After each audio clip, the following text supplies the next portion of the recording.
नमस्कार, मैं हूं हरिशंकर व्यास। सेंट्रल हॉल में आपका स्वागत है। सवाल है, कांग्रेस के लिए इस बात का क्या मतलब है कि अध्यक्ष सोनिया गांधी हो या राहुल गांधी। सोनिया गांधी न राहुल गांधी को काम करने से रोक रही है और न राहुल को सोनिया गांधी से परेशानी है। बावजूद इसके दिग्विजय सिंह या एमएल फोतेदार ऐसी बहस कर रहे हैं तो इसका अर्थ दूसरी कतार के नेताओं की राजनीति है। कईयों का मानना है कि यदि राहुल गांधी अध्यक्ष बन जाए तो सोनिया गांधी संन्यास लेगी। उनके साथ अहमद पटेल, जनार्दन द्विवेदी, मोतीलाल वोरा आदि पुराने पदाधिकारी रिटायर्ड होंगे। तब कांग्रेस में 100% पीढ़ीगत परिवर्तन होगा। एआईसीसी और प्रदेश कांग्रेस में नए चेहरों की कमान बनेगी। मतलब राहुल गांधी के अध्यक्ष बनने से कांग्रेस में तमाम कंफ्यूजन खत्म होंगे। नई बनाम पुरानों की खींचतान खत्म होगी। ठीक विपरीत, पुराने नेताओं का कहना है कि अभी सोनिया गांधी का कमान में रहना फायदेमंद है। 2-3 वर्षों में कांग्रेस के कहीं भी जीतने के आसार नहीं है, इसलिए क्यों राहुल गांधी को अध्यक्ष बनाकर उन पर ठीकरा फूटे। सोनिया गांधी के 2 साल अध्यक्ष रहने से खराब समय शांति से गुजरेगा। उसके बाद राहुल गांधी को पार्टी सुपुर्द करानी चाहिए। मतलब अभी सोनिया गांधी का आगे होना उनके भविष्य के लिए ठीक है। आज इस पर चर्चा है, मगर उससे पहले गपशप और खास सुर्खियां। शुरुआत सियासी गपशप से करते हैं। कांग्रेस पार्टी में नेतृत्व बदलने की शुरुआत हो गई है। अगले साल जुलाई अगस्त तक यह प्रक्रिया पूरी होगी। कांग्रेस के जानकार सूत्रों का कहना है कि राहुल गांधी कांग्रेस अध्यक्ष पद का चुनाव लड़ेंगे। उनकी टीम में कोई उपाध्यक्ष नहीं होगा। हालांकि कई नेता इस कोशिश में लगे हैं कि जैसे राजीव गांधी के समय अर्जुन सिंह और सीताराम केसरी के समय जितेंद्र प्रसाद को उपाध्यक्ष बनाया गया था, उसी तरह राहुल गांधी के साथ एक उपाध्यक्ष बनाया जाए। लेकिन सोनिया गांधी इसके लिए तैयार नहीं होंगी। बहरहाल राहुल गांधी संगठन चुनाव के बाद पार्टी की कमान संभाल लेंगे। इस बात की पुष्टि कांग्रेस के नेता कर रहे हैं। उनका कहना है कि दिग्विजय सिंह ने राहुल के अध्यक्ष बनने की संभावना देखकर ही बयान दिया था। कांग्रेस के जानकार सूत्रों का कहना है कि मौजूदा संगठन में राहुल का बनवाया हुआ है। इसमें उन्होंने ऐसे ऐसे लोग भर्ती कराए हैं जिन्हें कोई नहीं जानता, इसलिए उनकी नजर कांग्रेस कार्य समिति पर है। इसमें कई पुराने और बुजुर्ग नेता अस्थायी आमंत्रित या विशेष आमंत्रित के तौर पर बैठे हैं। बताया जा रहा है कि माखन लाल फोतेदार, एसएम कृष्णा, मोहसिना किदवई, आरके धवन, कर्ण सिंह, मुरली देवड़ा आदि नेताओं की छुट्टी संभव है। यह भी कहा जा रहा है कि कुछ नेता कार्य समिति के सदस्यों की सूची से निकालकर विशेष आमंत्रित में डाले जा सकते हैं। कांग्रेस के जानकार सूत्रों का कहना है कि कार्य समिति का आकार छोटा हो सकता है। इसमें सब मिलाकर अभी 40 लोग हैं। उनकी संख्या 30 तक लाई जा सकती है।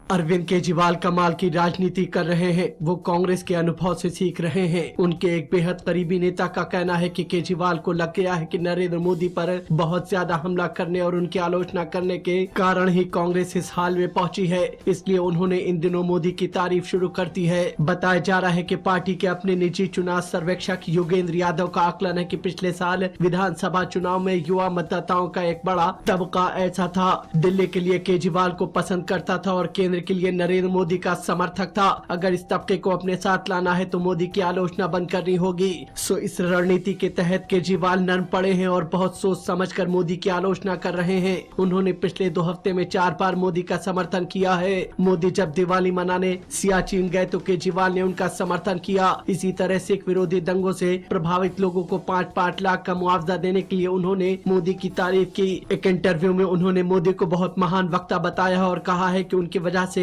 सकारात्मकता आई है। जब जामा मस्जिद के शाही इमाम ने अपने बेटे को नायब इमाम बनाने के समारोह में नहीं बुलाया तो केजरीवाल ने इसका भी विरोध किया। इस तरह वो मोदी समर्थक युवा और मध्य वर्ग के मतदाताओं को अपने साथ लाना चाहते हैं, जो 2013 के विधानसभा चुनाव में उनके साथ था, लेकिन लोकसभा चुनाव में मोदी को प्रधानमंत्री बनाने चला गया था। प्रधानमंत्री नरेंद्र मोदी झारखंड और जम्मू कश्मीर के टिकट बंटवारे से दूर रहे, लेकिन टिकट बंट जाने और नामांकन का पहला दौर खत्म होने के बाद मोदी दोनों राज्यों में धुआंधार प्रचार करेंगे। जिस तरह उन्होंने हरियाणा और महाराष्ट्र में रैलियां की, वैसी ही रैलियों की योजना इन दोनों राज्यों में बनाई गई है। नरेंद्र मोदी ने हरियाणा में 11 रैलियां की। पहले हर लोकसभा सीट में एक रैली तय हुई थी, लेकिन बाद में एक बढ़ गई। इसी तरह बताया जा रहा है कि झारखंड के लिए अभी 10 रैलियां तय हुई है, लेकिन ये बढ़ सकती है। भाजपा के जानकार सूत्रों का कहना है कि प्रधानमंत्री नरेंद्र मोदी झारखंड की हर लोकसभा सीट में एक रैली करेंगे, जहां उस सीट के अंदर आने वाली सभी विधानसभा सीटों के उम्मीदवारों को बुलाया जाएगा।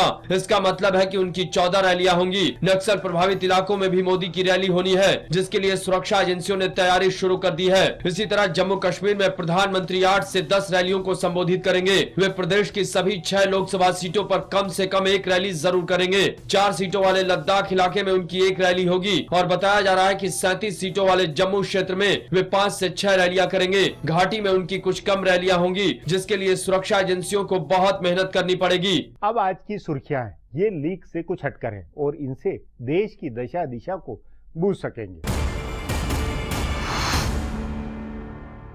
कांग्रेस पार्टी को बड़ा झटका लगा है। पार्टी के वरिष्ठ नेता और पूर्व केंद्रीय मंत्री जीके वासन ने कांग्रेस छोड़ दिया और उन्होंने नई पार्टी बनाने का ऐलान किया है। वासन पिछले कुछ समय से कांग्रेस नेतृत्व से नाराज चल रहे थे और उन्होंने 2 दिन पहले ऐलान किया था कि वे सोमवार को अपनी आगे की योजना की घोषणा करेंगे। सो आज उन्होंने एक प्रेस कॉन्फ्रेंस करके अपने समर्थकों के साथ कांग्रेस छोड़ने का ऐलान किया। उन्होंने कहा कि वे अब नई पार्टी बनाएंगे। उन्होंने बताया कि तिरुचि में वे पार्टी की एक रैली करने वाले हैं, जिसमें नई पार्टी के नाम, उसके झंडे और चुनाव चिन्ह आदि के बारे में बताया जाएगा। उन्होंने कहा कि तमिलनाडु में लक्ष्य हासिल करने के लिए कांग्रेस की ओर से किए जा रहे प्रयास पर्याप्त नहीं थे, इसलिए उन्होंने पार्टी छोड़ी है। इससे पहले उनके पिता जीके मुपनार ने कांग्रेस से अलग होकर तमिल मनीला कांग्रेस बनाई थी, जिसका बाद में कांग्रेस में विलय कर दिया गया था। गौरतलब है कि वासन प्रदेश में कांग्रेस की सदस्यता अभियान में कांग्रेस के दिग्गज नेता दिवंगत के कामराज और जीके मुपनार की फोटो लगाना चाहते थे, जिसकी उन्हें इजाजत नहीं दी गई। प्रदेश कांग्रेस में विवाद की शुरुआत पीसीसी अध्यक्ष गणा देशिकन के इस्तीफे से हुई, जिनको वासन का करीबी माना जाता है। दिल्ली में विधानसभा का नया चुनाव होना लगभग तय हो गया है। आज विधानसभा में सबसे बड़ी पार्टी भाजपा ने उपराज्यपाल नजीब जंग को बता दिया है कि वो दिल्ली में सरकार बनाने की स्थिति में नहीं है। उपराज्यपाल के बुलावे पर आज सबसे पहले भाजपा के प्रदेश अध्यक्ष सतीश उपाध्याय ने उनसे मुलाकात की और बताया जा रहा है कि उन्होंने कहा कि भाजपा सरकार नहीं बनाएगी। जानकार सूत्रों के मुताबिक प्रधानमंत्री नरेंद्र मोदी दिल्ली में जोड़ तोड़ के जरिए सरकार बनाने के पक्ष में नहीं है। भाजपा के एक वरिष्ठ नेता ने कहा है कि जोड़ तोड़ के जरिए सरकार बनाने के बजाय भाजपा चुनाव के पक्ष में है। भाजपा नेताओं का यह भी कहना है कि प्रधानमंत्री नरेंद्र मोदी की लोकप्रियता कायम है और भाजपा को इसका फायदा मिलेगा। उपराज्यपाल ने दूसरी सबसे बड़ी पार्टी आम आदमी पार्टी के नेताओं से भी मुलाकात की। उन्होंने भी जल्दी चुनाव कराने को कहा। कांग्रेस नेताओं ने भी उपराज्यपाल से मुलाकात में नए चुनाव कराने की मांग की। सो माना जा रहा है कि 11 नवंबर को सुप्रीम कोर्ट में सुनवाई में सरकार विधानसभा भंग करके नए चुनाव कराने की बात कहेगी। दिल्ली में त्रिलोकपुरी के बाद अब बवाना इलाके में तनाव बढ़ा है। आज हुई एक महापंचायत के बाद इलाके में सांप्रदायिक तनाव बढ़ गया है और हिंसा की संभावना को देखते हुए सुरक्षा बंदोबस्त पुख्ता कर दिए गए हैं। इस महापंचायत में लोगों से कल निकाले जाने वाले मुहर्रम के जुलूस का विरोध करने को कहा गया है। इस जुलूस के रास्ते को लेकर काफी समय से विवाद चल रहा है। हालांकि इलाके के मुस्लिम नागरिकों का कहना है कि इस रास्ते से पिछले 10 साल से जुलूस निकल रहा है, लेकिन कभी किसी ने विरोध नहीं किया। इस बार पहली दफा विरोध हो रहा है। आज हुई महापंचायत में भाजपा के विधायक गगन सिंह रांगा और कांग्रेस के पार्षद देवेंद्र कुमार दोनों ने हिस्सा लिया। सुरक्षा के लिए इलाके में करीब 1000 पुलिस कर्मियों को तैनात किया गया है।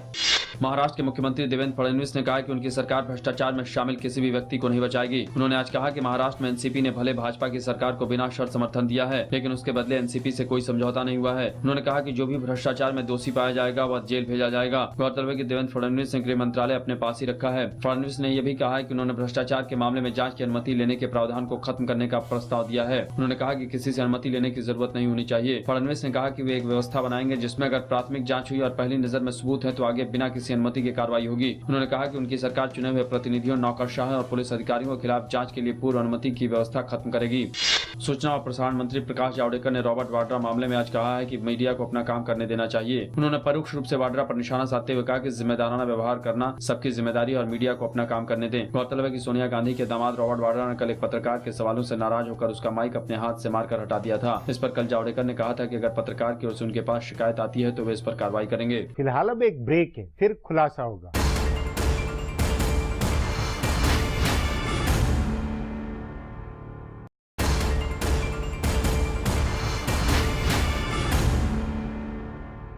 कांग्रेस का वक्त अभी अच्छा नहीं है। उस नाते राहुल गांधी का बैकग्राउंड में रहना रणनीति है, लेकिन दिग्विजय सिंह चाहते हैं कि राहुल गांधी अध्यक्ष बनकर सब कुछ संभाले। सवाल है, ऐसा हुआ और अगले 2-3 साल कांग्रेस एक के बाद एक चुनाव हारती गई तो राहुल गांधी क्या सीताराम केसरी नहीं हो जाएंगे? इस पर आगे चर्चा करें उससे पहले देखें मेरा ये खुलासा।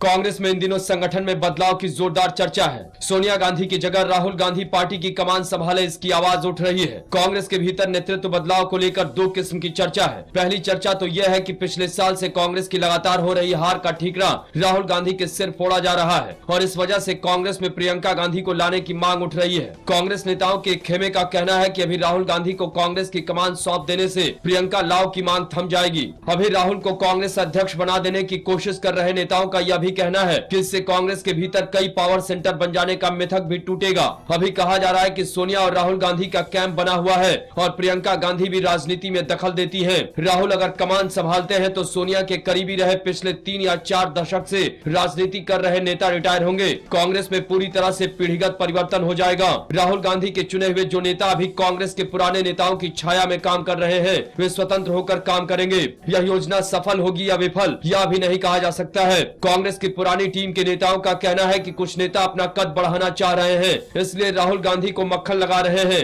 बुजुर्ग नेता यह तथ्य भी सामने रख रहे हैं कि जहां भी राहुल गांधी की नई टीम ने प्रयोग किए या जो भी काम किए उससे पार्टी को नुकसान हुआ। दिग्विजय सिंह से लेकर मधुसूदन मिस्त्री तक के प्रयोगों की चर्चा इसमें हो रही है। इस आधार पर इन नेताओं का कहना है कि सोनिया गांधी को ही कमान संभाले रखनी चाहिए। अगले 2 साल में ऐसे राज्यों के चुनाव है जो कांग्रेस के लिए बहुत अच्छे नहीं है। बिहार में अगले साल चुनाव है, उसके अगले साल पश्चिम बंगाल, केरल, असम और तमिलनाडु के चुनाव हैं। इनमें केरल और असम में कांग्रेस की सरकार है। अगर कांग्रेस की सरकार नहीं बची और बंगाल व तमिलनाडु में कांग्रेस का प्रदर्शन खराब रहा तो राहुल गांधी के लिए आगे की राजनीति मुश्किल होगी। इसके अलावा कांग्रेस के पुराने नेताओं का कहना है कि पार्टी के पुराने सहयोगी या नए और संभावित सहयोगी राहुल गांधी से बात करने में हिचकते हैं। राहुल के ऊपर उनका भरोसा नहीं बना है। ऐसे में गठबंधन की बातचीत मुश्किल होगी। मिसाल के तौर पर शरद पवार कभी भी राहुल को तरजीह नहीं देते हैं, तो लालू प्रसाद के प्रति राहुल के मन में पूर्वाग्रह है। ऐसे ही करुणानिधि से लेकर ममता बनर्जी तक अगर नेताओं से बात करनी है तो वह सोनिया के जरिए ही संभव है। इसलिए अधिकतर पुराने नेता मौजूदा सेटअप को बनाए रखते हुए राहुल को बैकग्राउंड में रखना चाहते हैं और अगले लोकसभा चुनाव से पहले उन्हें नए सिरे से प्रोजेक्ट करना चाहते हैं। लेकिन इसमें राहुल के करीबी नेताओं को यह खतरा दिख रहा है कि 2016 और 2017 में जिन 10 राज्यों में चुनाव होंगे, अगर उनमें कांग्रेस का प्रदर्शन खराब रहा तो 2019 में कांग्रेस के पुराने नेता राहुल के बजाय प्रियंका को प्रोजेक्ट करेंगे। अब एक ब्रेक है, उसके बाद कांग्रेस में चल रही बहस पर चर्चा करेंगे।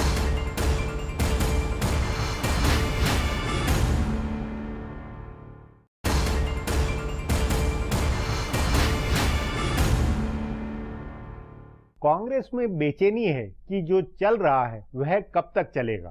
तभी दिग्विजय सिंह ने राहुल गांधी को अध्यक्ष बनने के लिए कहा है ताकि कार्यकर्ताओं और जनता को मैसेज जाए कि पार्टी में कुछ हो रहा है। सोनिया गांधी के अध्यक्ष रहने से यथास्थिति व ठहराव की हवा बनती है।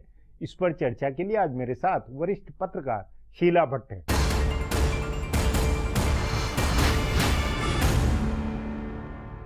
शीला जी, दिग्विजय सिंह ने जो ये कहा है कि राहुल गांधी को अध्यक्ष बनना चाहिए, आखिर उनकी इस दलील के पीछे क्या राजनीतिक आधार है? देखिए, ऐसा है, दिग्विजय सिंह बोल रहे हैं उसका महत्व नहीं है, पर इशू ये है कि राहुल गांधी को प्रेसिडेंट बनना चाहिए कि नहीं। तो पहली बात ये है, फैक्ट्स ऐसे है कि कांग्रेस के अंदर गांव में, डिस्ट्रिक्ट लेवल पे, स्टेट लेवल पे एक इंटरनल इलेक्शन हो रहे हैं। अभी उसकी प्रक्रिया शुरू हो गई है, कुछ जगह पे स्टार्ट हो भी गए हैं। जून की डेडलाइन है अगले 2015 की, तब तक कांग्रेस में इंटरनल इलेक्शन हो जाएंगे। जो इलेक्ट होके आएंगे वो बड़ी AICC जो सम्मेलन बुलाया जाता है, महाअधिवेशन, उसके वो मेंबर होंगे और उनको फिर अगले विंटर में, ठंडी के दिनों में नया अध्यक्ष चुनना है। या तो ये हो सकता है कि सोनिया गांधी फिर से बने, जो लग नहीं रहा है क्योंकि वैसा उन्होंने पहले कभी कभी बताया था। और जैसे प्रियंका ने भी एक इंटरव्यू में कहा था कि उनकी माँ तो चाहेगी कि वो पहाड़ों पे जाके गार्डनिंग करे। पर दूसरी बात ये है कि हम सब जानते हैं कि उनकी तबीयत भी अच्छी नहीं है। और तीसरी बात ये है कि पूरा माहौल देश का बदल रहा है और जिस तरह से मोदी छा गए हैं, तो उस समय जरूरी है कि यंगर जनरेशन कांग्रेस में आए। तो राहुल गांधी को लाने की बात हो रही है। अब उस संदर्भ में ये बहुत महत्व का है, राहुल गांधी आए या ना आए, दोनों सवाल। पर दिग्विजय का कहना, मैं हमेशा मानती हूँ कि अपने देश में कुछ कुछ नेता है ना, वो ऐसी राजनीति खेलते हैं जो कंफ्यूजन पैदा करते हैं। वो सोचते हैं confusion is the best policy. Digvijaya Singh ऐसे लाइटली मैं बताऊं तो ये हो सकता है कि अपने ट्विटर के फॉलोअर्स बढ़ाने के लिए ये बात कर रहे हैं। देखिए इस वक्त जिस तरह से हवा चल रही है, ये देश में हर रोज एक बड़ा नया डिसीजन लिया जा रहा है और पूरा मीडिया बिल्कुल नरेंद्र मोदी, बीजेपी, अमित शाह और ये जो मिनिस्टर्स और उनके पे ध्यान रख के मेरा ताके हुए हैं। तो उस समय अगर किसी को मीडिया का ध्यान अपनी तरफ आकर्षित करना हो तो ऐसी बातें करनी पड़ेगी। नहीं, लेकिन उसमें एक तर्क ये है कि अगर राहुल गांधी तुरंत संभाले तो नई पीढ़ी आ जाएगी, जो कंफ्यूजन पार्टी में है वो कंफ्यूजन खत्म होगा। जैसे भाजपा के अंदर पीढ़ीगत परिवर्तन हो रहा है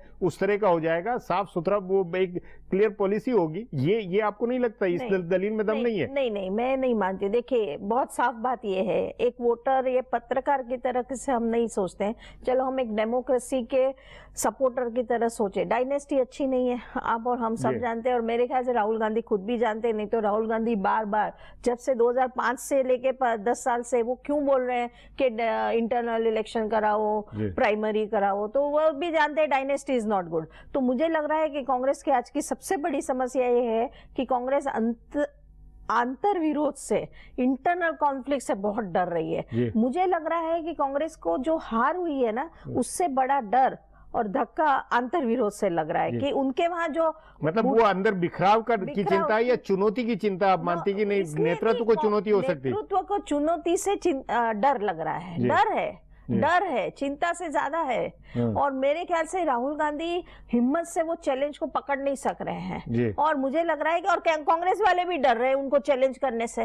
तो मेरा कहना ये है कि देखिए नरेंद्र मोदी ने अडवाणी को चैलेंज की, तब जाके बीजेपी में बदलाव आया। कांग्रेस वाले राहुल गांधी को चैलेंज करने से भी डर रहे हैं और राहुल गांधी वो चैलेंज को फेस करने से भी डर रहे हैं। लेकिन एक तरफ से ये भी रिपोर्ट है कि राहुल गांधी अपनी तरफ से सबसे सुझाव मांगते हुए कि क्या करना चाहिए, एक कुछ वो एक कवायद एक्सरसाइज तो कर रहे हैं। ओहो, वो तो मजबूरी। 1 साल से झगड़ा किया ना बुढ़े लोगों से, अनुभवी लोगों से, जिसके हाथ में कांग्रेस की असली कमान थी, उन सब से झगड़ा किया, उनसे बातें नहीं की, उनसे स्ट्रेटेजी बताई नहीं, टेबल पे साथ बैठ के खाना नहीं खाया, साथ में मिलके गाँव में घूमे नहीं। जो असली कांग्रेस 24 अकबर रोड पे बैठने वाली कांग्रेस है, उसके साथ राहुल गांधी ने अपना चौका अलग करा था। अब जाके अभी फिर झगड़ा हुआ, फिर देखा कि ये ओल्ड कांग्रेस वाले छोड़ भी नहीं रहे हैं पार्टी को ऐसे।